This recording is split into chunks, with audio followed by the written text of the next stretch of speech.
हिंदुस्तान को ऑर्डर्स भी मिले हैं और उन्होंने नेबर फर्स्ट की एक पॉलिसी उन्होंने शुरू की है, लेकिन पाकिस्तान को उसमें बिल्कुल उसका नाम भी नहीं, कोई फी भी नहीं बोला कि अफगानिस्तान को भी देंगे, हमारे बांग्लादेश को भी देंगे, सबको देंगे, लेकिन पाकिस्तान का नाम, और पाकिस्तानियों ने भी, जो हमारी हुकूमत है वो भी खामोशी इख्तियार की और चुप करके बैठे हो। तो सबसे पहले तो ये वैक्सीनेशन मैं कहता हूं कि एक बहुत बड़ा जिसे कहते हैं इनिशिएटिव है हिंदुस्तान की तरफ से कि वो चीज खुद प्रोड्यूस कर रहा है। आप किस नजर से देखते हैं उसको, और उसके साथ फिर जो दूसरे कंट्रीज को आप लोग हिंदुस्तान एक्सपोर्ट कर रहा है?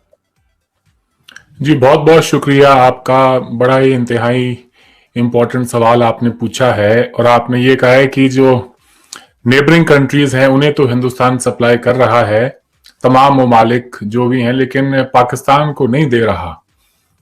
इसकी पीछे मेरे ख्याल से इसके पीछे जो हमारे यहाँ पे रीजंस इस खित्ते के अंदर लोग निकालना चाहें, मैं नहीं समझता इसके लिए कोई खास दानिश की आपको जरूरत है। हमारे ताल्लुकात ही ऐसे हैं जी, वो ताल्लुकात के चलते ना ही तो हुकूमत पाकिस्तान ने कोई ऐसी डिमांड करी है इंडिया से, और ना ही इंडिया ने कोई सामने से बड़ा दिल रख के कोई पेशकश की है। दोनों ही बातें हैं।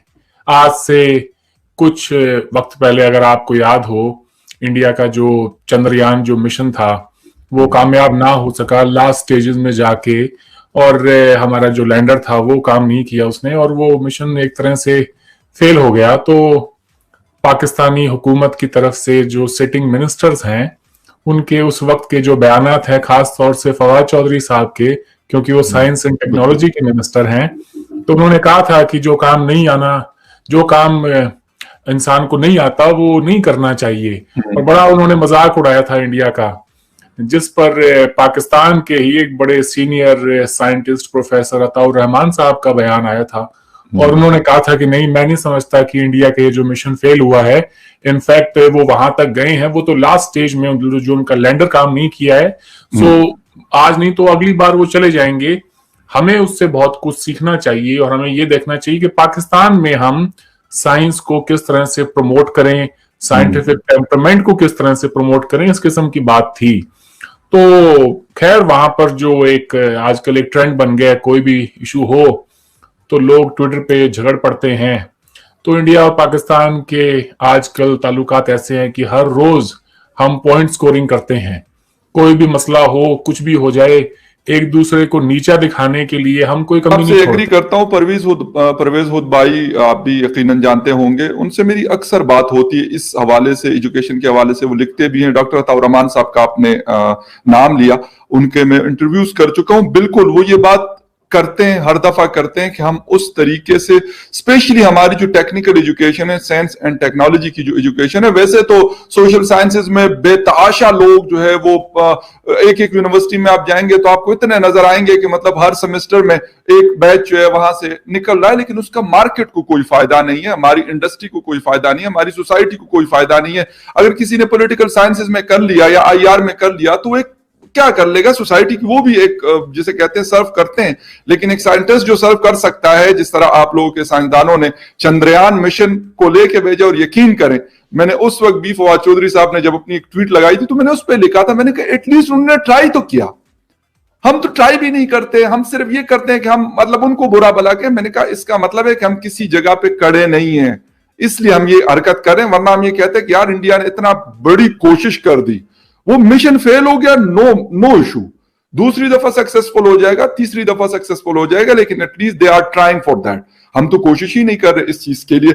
इस पे बिल्कुल आपसे मैं 100% एग्री करता हूं। और जो इसमें एक पॉइंट ये भी जोड़ दूं कि ये तो आपकी दरियादिली है साहब कि आपने ये बात कही है कि हमें भी कोशिश करनी चाहिए, वरना कोई बहुत कम पाकिस्तानी है जो इन बातों को मानते भी हों।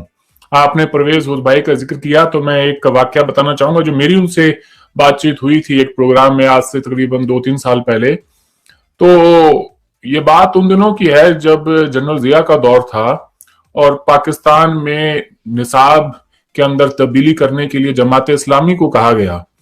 तो उन्होंने जो काम किया वो मैं समझता हूं कि उसने साइंस की जो मौत है उस मुल्क में उसी दिन हो गई थी जब उन्होंने ये कहा कि हाइड्रोजन प्लस ऑक्सीजन मिलके पानी बनाता है, ठीक है।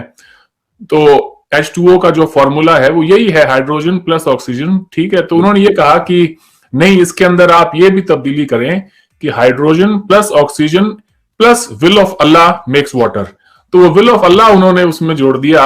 अब अगर मैं समझता हूं कि अब इस तरह से अगर आप साइंस पढ़ाएंगे बच्चों को तो फिर कैसे चलेगा साहब? बहुत जबरदस्त अरविंद जी, मेरे दिल की बात कर ली कि हर चीज में अगर हम रिलीजन को घसीट के लेके आएंगे। मैं यही बात करता हूं यार कि जो जिस रिलीजन को फॉलो करता है उसको फॉलो करने दे, लेकिन जो दुनिया है, जो टेक्नोलॉजी है, उसका उससे शायद कोई ताल्लुक नहीं है। वो आपका दिमाग है कि आप कितने उसमें एक्सपर्ट हैं और कितनी आपके अंदर स्किल्स हैं कि आप उसको लेके जाते हैं और कितने आप नॉलेजेबल हैं कि आप उसको आगे लेके जाते हैं। उसी दौर से आपने जनरल ज़िया का नाम लिया अरविंद जी, उसी दौर से हमारी तबाही शुरू हुई थी जिस वक्त भुट्टो साहब को फांसी दी गई और उसके बाद 11 साल उसने हुकूमत की और फिर वो सिलसिला अभी तक मैं कहता हूं कि चल रहा और उसके असरात खत्म नहीं हुए।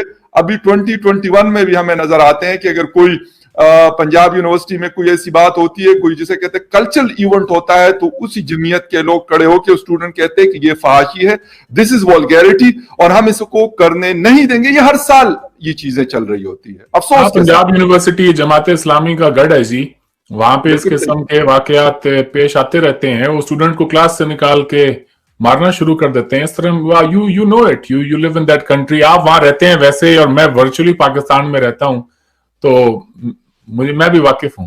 नहीं, बिल्कुल एग्जैक्टली, और होना भी चाहिए कि ये अफसोस के साथ ये चीजें हो रही होती हैं जिसकी वजह से हम मतलब जिसे कहते हैं ना, अपनी तालीम को तो अच्छा नहीं कर सके, अपनी एजुकेशन को हमने बहुत नीचे कर दिया, स्टैंडर्ड उसका बहुत ही ज्यादा नीचे है।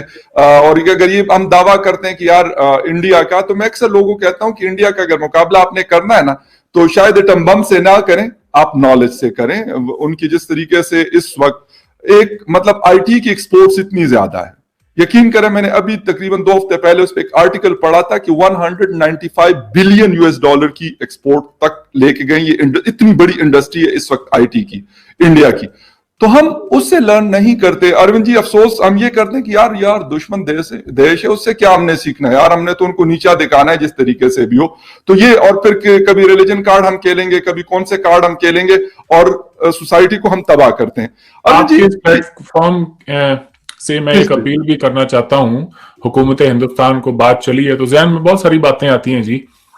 मुझे याद है कि हमारी हुकूमत पाकिस्तान के उन लोगों को प्रायोरिटी में वीजा देती थी जिनके हेल्थ इश्यूज थे और जिनका इलाज पाकिस्तान में मुमकिन नहीं था। लोग अपने हेल्थ के जो भी उनके मेजर ऑपरेशंस होते हैं उनके लिए वो इंडिया आया करते थे, खासतौर से दिल्ली में, और वहां से वो ठीक होकर पाकिस्तान लीवर के इलाज के लिए मतलब प्रायोरिटी 90% उनका हिंदुस्तान था और इस वक्त भी है। लेकिन वीजास की इशू की वजह से आपने अफगानिस्तान का नाम लिया, चाइना का नाम लिया और आपने ईरान का नाम लिया, तो मेरा नहीं ख्याल कि उनके पास इतनी अच्छी टेक्नोलॉजी होगी जितनी कि शायद हिंदुस्तान के पास इलाज के हवाले से मुयस्सर है। चाइना के पास तो क्यों नहीं है जी, बिल्कुल है, मगर वहां पे लैंग्वेज का मसला बहुत बड़ा है जी। वहां आदमी सारी हमारे बहुत सारे पश्तून वहां पे बिजनेस करते हैं, तो जब शुरू में लोग जाते कहते यार हमें खाने पीने का इतना बड़ा इशू होता है, हमें जो चीज चाहिए होती है वो हमें मिल नहीं रही होती। लेकिन हिंदुस्तान में ऐसा नहीं है। हिंदुस्तान में भी वही खाया जाता है जो पाकिस्तान में तकरीबन ऑलमोस्ट वही चीजें खाई जाती है, वही दाल चावल सब्जियां ये वो, तो ये सारी चीजें अवेलेबल है। अरविंद जी, ये तो चीज चल रही है और पता नहीं कब तक चलती रहेगी। हमारे बाप दादा ने गुजार ली और अब मैं और आप गुजारे, पता नहीं हमारी शायद नेक्स्ट जनरेशन भी इसी तरीके से ये गुजारे या इसमें कोई बेहतरी आए।